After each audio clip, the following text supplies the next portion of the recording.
Si je vous dis crayon, dés et gomme, vous devriez penser... La cloche de l'école vient de sonner. Ok, on n'avait pas les mêmes jeux à la récré. Et si je vous dis qu'avec ces accessoires, vous pouvez vivre une grande aventure? Et pourtant, aujourd'hui, je vais vous parler de livres qui ont égayé mes vacances d'adolescent et qui sont revenus dans mes étagères de bibliothèque depuis quelques années. Aujourd'hui, on va passer de chapitre en chapitre sans respecter du tout une suite numérique logique. En effet, on va parler des livres dont vous êtes le héros.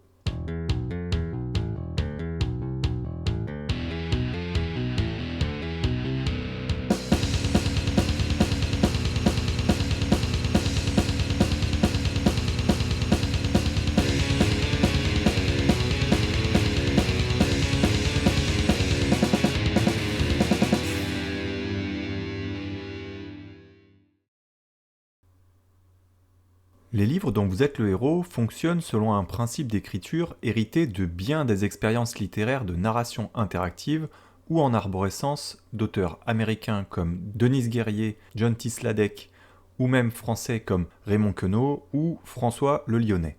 Bleu, blanc, rouge, je suis français. Comme quoi, l'idée ne date pas d'hier. Et en l'occurrence, le premier ouvrage répertorié utilisant ce procédé, Consider the Consequences, date de 1930 et a été écrit par Doris Webster et Mary Alden Hopkins. À travers différents choix, le lecteur choisissait d'amener l'héroïne Hélène dans les bras de Jed ou de Saunders, dans un univers reflétant la société de l'époque, mais surtout la questionnant, notamment en ce qui concernait la place de la femme. En 1946, cette idée est reprise à destination d'un public plus jeune par Susan French, sous le pseudonyme d'Alan George, avec Treasure Hunt, qui permet aux lecteurs de conduire, par leur choix et la résolution de petits jeux énigmes, deux enfants dans la recherche d'un coffre au trésor. Pendant plusieurs années, sous différentes formes, ce type d'œuvre paraît ponctuellement de ci de là, mais sans succès majeur. Non, la naissance de ces ouvrages si particuliers découle de bien d'autres événements. Et pour ça, on va avancer jusqu'en 1974, dans un quartier de l'ouest de Londres, où Steve Jackson et Ian Livingstone, tous deux âgés d'une vingtaine d'années, emménagent avec John Peake, un ami menuisier très doué de ses 10 doigts. Les deux comparses se sont rencontrés au lycée et adorent tous deux les wargames.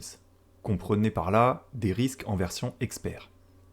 En fin d'année, lors d'une soirée particulièrement arrosée où ils tentent d'oublier la morosité de leurs emplois respectifs, naît l'idée d'ouvrir un magasin de vente par correspondance de ces jeux dont ils sont fans.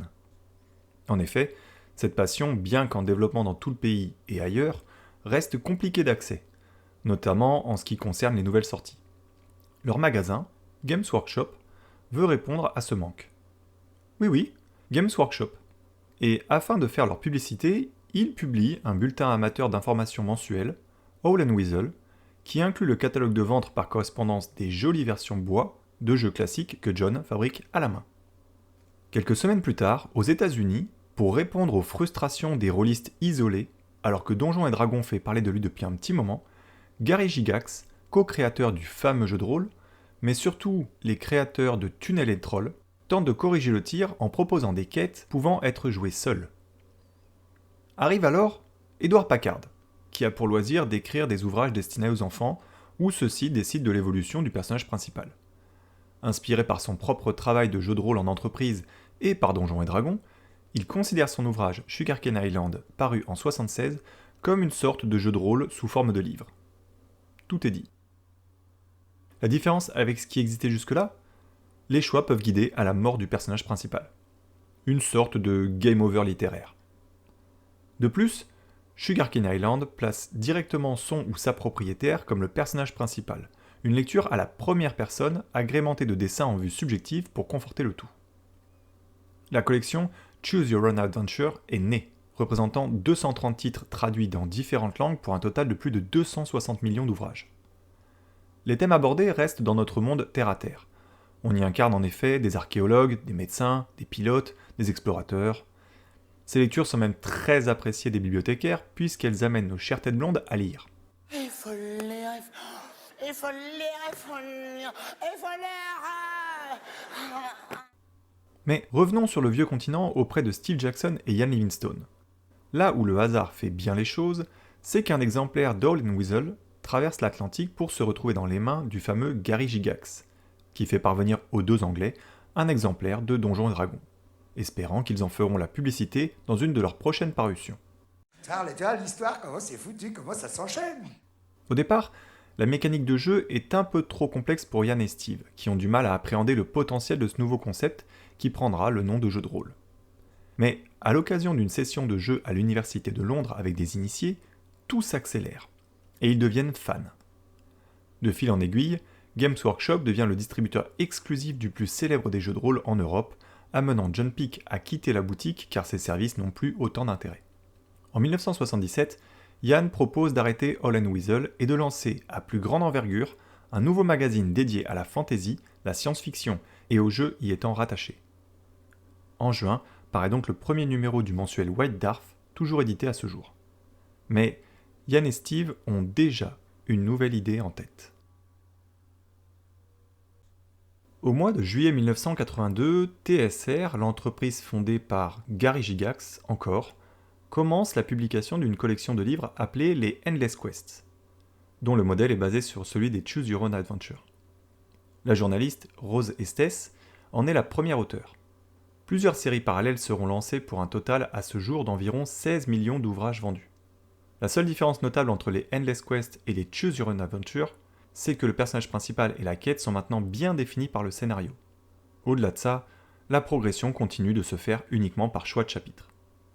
Un fonctionnement un tout petit peu plus simple que le système de narration sur lequel bossent Ian et Steve en attendant de trouver une boîte d'édition. Quand enfin Puffin, branche enfantine de l'éditeur Penguin, valide le projet, les deux compères s'activent, travaillent, écrivent et réécrivent leur premier ouvrage à venir, Le Sorcier de la Montagne de Feu. Bien qu'ils reprennent le concept de ce qui existait déjà à travers les choix de chapitres pour faire avancer l'histoire, ils ajoutent à leurs personnages un élément hérité des jeux de rôle, des caractéristiques. 3 en l'occurrence. Habileté, endurance et chance, qui seront définis et utilisés grâce à des jets de dés à 6 faces. Afin de parfaire leur identité et d'aider un peu plus les lecteurs à entrer dans cet univers, Ian et Steve s'octroient les services de l'illustrateur anglais Russ Nicholson, qui va apporter aux ouvrages une touche horrifique, afin de plonger le lecteur dans un monde plus sombre que la fantaisie colorée des œuvres éditées par TSR. Mais ils font également appel au peintre Peter Andrews Jones pour cette première couverture, et pour plusieurs par la suite. Le 27 août 1982, 20 000 exemplaires du Sorcier de la Montagne de Feu paraissent en Angleterre. En 3 semaines, grâce à cet excellent vecteur publicitaire qu'est la cour de récré, tout est vendu. À l'image des blockbusters américains d'aujourd'hui, si le premier marche, il faut une suite et pourquoi pas une franchise. Sous l'appellation Fighting Fantasy, Puffin demande à Ian et Steve qu'un nouvel ouvrage soit prêt à paraître tous les 2 mois. Ce coup-ci, on va s'en mettre plein les poches. Afin de tenter de s'alléger la tâche, Ian et Steve décident d'écrire chacun de leur côté. Ce dernier souhaite proposer du nouveau à chaque titre, et opte dès le 2e ouvrage, La Citadelle du Chaos, pour l'intégration de la magie aux compétences du personnage principal. Il propose également par la suite la série Sorcellerie, illustrée par John Blanche, et un peu plus ciblée pour un public plus adulte.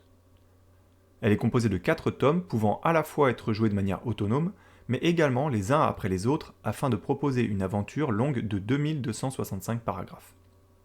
Ian de son côté reste en terrain connu et reprend le principe et l'univers du Sorcier de la Montagne de Feu pour ses écrits suivants, à commencer par La Forêt de la Malédiction, qui sera illustré par Ian McCaig, à qui on devra plus tard le désigne de Darth Maul. En 1983 et 1984, les ventes explosent avec plus de 300 000 exemplaires vendus, 60 fois plus qu'un succès littéraire enfantin classique. Par conséquent, l'éditeur souhaite augmenter la fréquence de parution de nouveaux contenus à un livre par mois, d'autant plus que la concurrence pointe le bout de son nez. Sortez-vous les doigts du cul. Ian et Steve peinent déjà à trouver le temps de dormir pour en proposer un tous les 2 mois, ils ne peuvent donc pas répondre à la demande. Par conséquent, à partir du Marais aux Scorpions, pour des ouvrages estampillés Steve Jackson et Ian Livingstone présentent, ils délèguent à des auteurs qui ont souvent déjà participé à des écrits parus dans White Dwarf. Parmi les auteurs de cette collection, on peut citer Jamie Thompson et Mark Smith, qui seront à l'origine de la série La Voix du Tigre, publiée chez la concurrence, Andrew Chapman, Dave Morris qui lancera la série Dragon d'Or, ou Steve Jackson, mais américain celui-ci. Une des plus grosses séries concurrentes en termes de succès et d'ouvrages parus sera Loup solitaire, créé par Joe Dever, lui aussi passé par la rédaction de White Dwarf. Il découvre la fantasy, et notamment l'œuvre de Tolkien, grâce à son professeur d'anglais au lycée. À cette époque, il est lui aussi un joueur de wargames, avant de se tourner naturellement et avec talent vers le jeu de rôle. Sa culture fantasy est extrêmement riche et alimentera son œuvre. À l'origine, l'univers de Loup solitaire, le Magnamund, est le monde qu'il a créé pour ses parties de jeux de rôle et qu'il développe donc depuis 1976. En 83, il décide de se lancer, non pas dans la création d'un nouveau jeu de rôle, mais d'une aventure solo dans l'esprit des livres de ses collègues, dont il n'a pourtant pas lu un exemplaire. C'est à l'automne de cette même année que la maison d'édition Hutchinson lui offre un contrat en or. S'en suivra donc une série prolifique qui, pour se différencier des œuvres réalisées par Ian et Steve, exclut les jets de dés pour privilégier un système de table. Mais surtout, l'énorme différence viendra du fait que, contrairement au one-shot de ses anciens patrons, Joe propose des histoires qui se suivent, permettant de commencer un tome avec l'expérience accumulée lors des précédents, et dont certaines actions découlent potentiellement de choix effectués dans un des premiers tomes. Enfin, parmi les autres séries célèbres, je citerai La Quête du Graal, largement inspirée de l'univers du jeu de rôle et de la fantasy, ainsi que Loup ardent, plus orientée pour un public adulte, toutes deux écrites par J.H. Brennan, à qui on devra également les deux ouvrages mettant en scène Dracula et Frankenstein. Pendant la période dorée du livre dont vous êtes le héros, c'est une trentaine de séries concurrentes qui viendront remplir les étalages des librairies, parfois inspirées par des classiques de la fantasy comme Narnia ou par des séries en vogue comme Doctor Who. En France, les livres dont vous êtes le héros débarquent en librairie en fin d'année 83 grâce à Gallimard Jeunesse. Et malgré les doutes de l'éditeur, le succès est le même que de l'autre côté de la Manche. En découle même une série exclusivement française, Défis et sortilèges, écrite par Gildas Sago. Afin de surfer sur ce succès, que ce soit en Angleterre ou dans l'Hexagone, plusieurs dérivés de ce concept plus ou moins réussis verront le jour mais sans laisser de réelle empreinte dans les mémoires. Jeux par téléphone, BD, jeux vidéo, jeux télévisés ou à la radio, jeux pour smartphone, etc. Le genre s'essouffle peu à peu au début des années 90 et après 59 titres, la série initiée par Steve Jackson et Ian Livingstone s'arrête, suivie, voire précédée, par leurs concurrents. Les responsables désignés de cette disparition sont multiples. Manque de publicité, lassitude du public, explosion des consoles de jeux vidéo de salon, jeux de cartes à collectionner, etc. Contrairement à nos amis anglais, Gallimard, en particulier à travers sa collection Folio Junior, n'a jamais cessé de publier, en particulier à travers des rééditions, les livres dont vous êtes le héros, chiffrant en 2016 à 2,8 millions le nombre d'ouvrages de la série Loup solitaire vendus et plus de 180 titres différents, toutes séries confondues. Et on peut dire qu'ils ont eu du flair, car depuis quelques années, le genre refait surface. Le renouveau de ce concept tient, selon Léa Gallet, éditrice chez Gallimard, en partie au retour en force des jeux de société depuis quelques années. Peut-être que, comme à l'époque, les amoureux du jeu à plusieurs cherchent à nouveau un moyen de continuer à ressentir ce plaisir quand ils sont seuls. Aujourd'hui, on trouve ce type d'ouvrage décliné à toutes les sauces pour toucher un plus large public. Que ce soit en version livre ou BD, toutes les licences sont exploitées. Fantasy pour adultes ou enfants, Minecraft, etc. Et oui, alors que certains le considéraient comme un phénomène de mode définitivement éteint, les livres dont vous êtes le héros sont toujours là, grâce aux adaptations pour les plus jeunes, aux créations d'influenceurs ou de youtubeurs, que le public adolescent va soutenir, ou encore grâce à la nostalgie des quinquas et quadragénaires dont je fais partie, et qui fouillent les vides-greniers à la recherche de l'exemplaire qui les a fait vibrer il y a plus de 30 ans. Très rapidement, pour ceux d'entre vous qui n'auraient jamais eu un tel livre entre les mains, je vais tenter de vous expliquer le mode d'emploi de ces livres-jeux. Je vais quand même aborder cela avec une base très générale en faisant référence au premier titre de Jackson et Livingstone, puisque, comme évoqué plus tôt, chaque nouvelle collection a apporté ses petites personnalisations. Voici le résumé du principe de jeu tel qu'écrit en 4e de couverture par Gallimard Jeunesse. 2 dés, un crayon et une gomme sont les seuls accessoires dont vous aurez besoin pour vivre cette aventure. Vous seul déciderez de la route à suivre, des risques à courir et des créatures à combattre. Bonne chance. Au début de chaque livre-jeu, vous allez passer quelques minutes à appréhender les règles avant de créer votre propre personnage. Chaque ouvrage débute ainsi par une courte étape qui consiste à remplir sa fiche d'aventure en tirant au dé ses points de caractéristiques principales, les fameuses habiletés, endurance et chance, mais aussi en sélectionnant éventuellement un certain nombre d'objets, de compétences ou de sorts qui, je vous le souhaite, vous permettront d'arriver au bout du récit. En plus de l'aspect graphique des quelques dessins parsemés à travers les centaines de chapitres, le but de la narration est d'immerger au mieux les lecteurs et lectrices avec des descriptions courtes mais poussées. En effet, bien que l'histoire soit déjà écrite, les auteurs doivent nous faire croire que c'est nous qui maîtrisons la progression du récit, que nous sommes le héros de l'histoire. Tout au long de l'ouvrage, et ce, en général dès le premier paragraphe, la progression du joueur se fait en fonction du choix qu'il fait parmi différentes options qui lui sont proposées à chaque paragraphe. Ces choix peuvent aussi être faits en fonction de conditions. Par exemple, si vous avez une clé, allez au 21, si vous n'en avez pas, retournez au 17. Mais pour se démarquer de ce simple système de choix, il fallait ajouter au récit une part d'incertitude, d'aléatoire. C'est ce que les auteurs ont fait en imposant l'utilisation de dés ou autres tables du hasard. Ils servent à la fois, comme je l'ai dit précédemment, à fixer vos points de compétence en tout début de partie, mais aussi lors d'affrontements avec les différents monstres que vous pourrez rencontrer. Ainsi, même si vous avez fait les bons choix tout le long de l'ouvrage, si les dés ne sont pas de votre côté, vous finirez vidé de votre sang par Dracula à l'avant-dernier chapitre ou au fond d'un précipice, car votre score de chance était trop bas pour que le pont moisi ne s'effondre pas. Alors, pourquoi ça me détend ? À vrai dire, je n'arrive même pas à l'expliquer. Je pense que ça mêle plusieurs éléments. Le plaisir de la lecture, l'univers, le défi de trouver le bon chemin qui passe également par la frustration de devoir tout recommencer à zéro. Peut-être aussi parce que le fait que la lecture ne soit pas linéaire donne à la fois l'impression d'aller vite, d'avancer dans le récit, sans savoir quand on en verra le bout.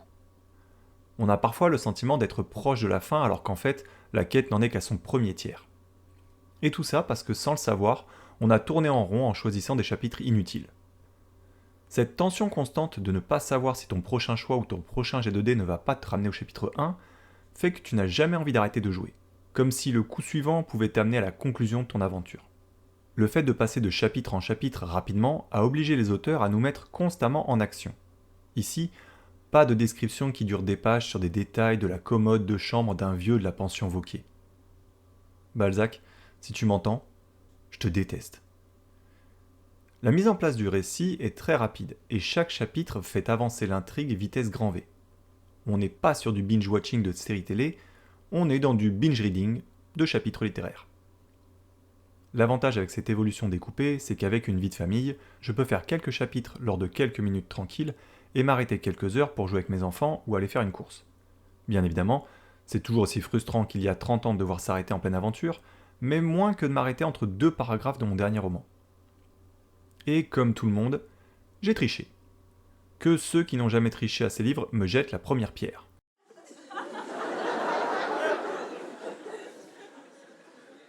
Oui, il n'y a pas de pierre, oui.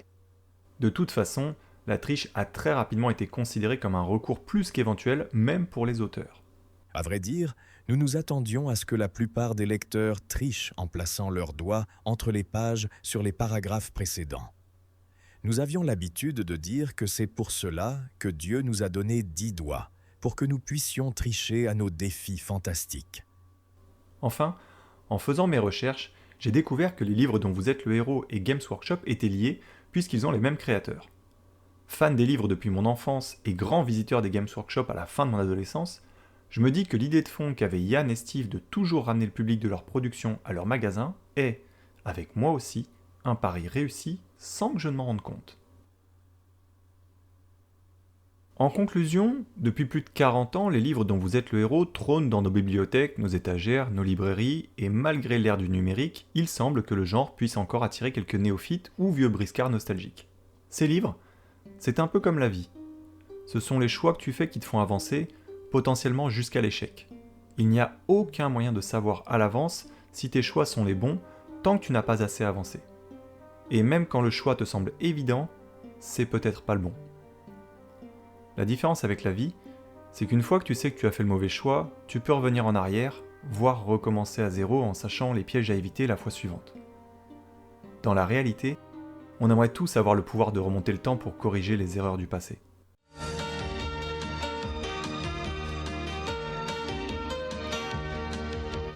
Alors, merci Steve Jackson et Ian Livingstone d'avoir créé ce genre ainsi que tous les auteurs qui par la suite ont rempli les étagères des bibliothèques et librairies de ces ouvrages.